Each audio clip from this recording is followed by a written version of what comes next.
I'm a sucker for lightweight, compact rimfire pistols, and when Ruger announced the LCP2 and 22LR, I was pretty excited.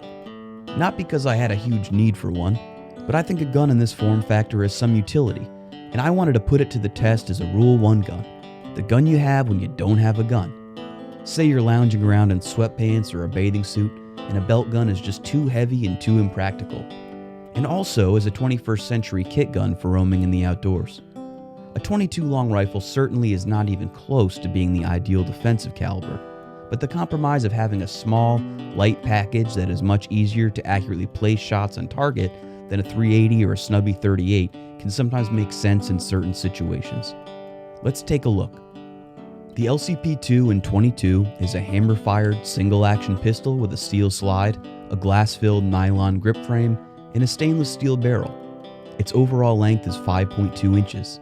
Its height is 4 inches, its barrel length is 2.75 inches, and it weighs 11.2 ounces.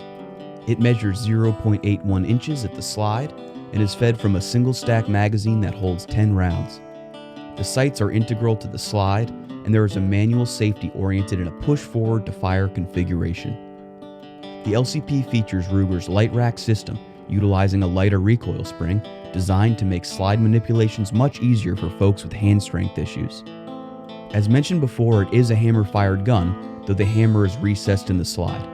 A magazine disconnect safety is also present on the LCP2, as well as a bladed safety trigger. It ships with one magazine, a loader, and a soft pocket holster in a cardboard box. We'll get into the ergos and feel first. This gun is small. I mean, it's really small. I've never owned an LCP or similar small auto before. My only mouse gun experience was the Ruger LCR, but this thing is tinier and flatter than I expected. Even with that in mind, Ruger definitely put some thought into still maintaining some semblance of shootability. The grip frame is nicely textured to provide for some decent traction, and the magazine floor plate gives you a little more real estate. It's very usable. Guns like this will always be compromises, but I don't feel like you're losing much ergonomically here. I wish they could have put a more traditional 1911 style safety here instead of the forward to fire, but I suspect most folks will ignore the manual safety altogether. The trigger is so-so. It feels to me more like a striker-fired trigger than a single-action hammer-fired one, but again, it's totally usable and doesn't feel much different than a Glock trigger, in my opinion. The sights leave something to be desired.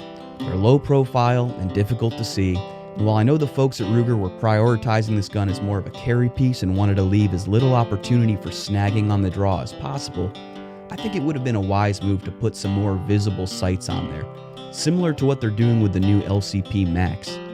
On my example, the sights were noticeably off at 15 yards, grouping about 3 inches high and left with my standard 6 o'clock hold. It's not a huge deal for this type of pistol, but mildly annoying. It is a fairly simple pistol in design and field strips for cleaning fairly easily, though you do need some sort of tool like a small screwdriver to remove the takedown pin. I definitely had some reliability issues from the get-go, and nothing will turn me off from a gun faster than reliability issues. On my first range trip with the LCP, I had 9 failures to eject, 2 failures to feed, and 3 light strikes with Federal American Eagle bulk over 150 rounds. 2 failures to eject and 1 light primer strike with 100 rounds of CCI standard velocity. 1 failure to feed, 1 failure to eject, and 3 light strikes with 50 rounds of CCI mini-mag. This was a pretty disappointing start in my eyes, but after a thorough cleaning, it seemed to run a little better. Over the next 1,000 rounds, I actually had the best reliability with this old Remington Thunderbolt bulk ammo, which seems to be really dirty and pretty cheap, but for some reason I got through a bulk box of 500 with only a few failure to ejects. It seemed to run the best when cleaned thoroughly and frequently, so don't expect to do the Glock routine of shoot the heck out of it, put it away, and repeat. At the conclusion of my reliability testing, I did not feel comfortable with any type of ammo that I ran through it to have enough confidence in the gun to ever carry it. Your mileage may vary, and yes, rimfire guns are finicky, ammo sensitive, and just by design, rimfire ammo won't be as reliable as centerfire ammo. And I think this was a great lesson for me to learn that rimfire pistols are not ever going to be a part of my personal defense system. I think they can be a great training tool, a good introduction for new shooters, and a lot of fun, but I'm not willing to trust my life to one.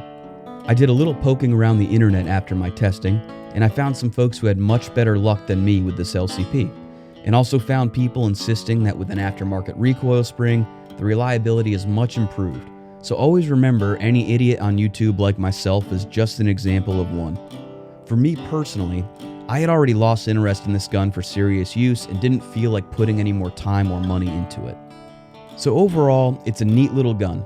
It's really small, really light, and definitely a cool concept, but I was less than stoked on its reliability and did not enjoy the tiny sights or the orientation of the manual safety. I wouldn't personally carry it, and if I was looking for a little 22 plinker for the woods, I'd probably just go with one of Ruger's 22 revolver offerings or something with adjustable sights so I could dial the gun in for longer distances. As always, I appreciate you watching. Stay safe out there.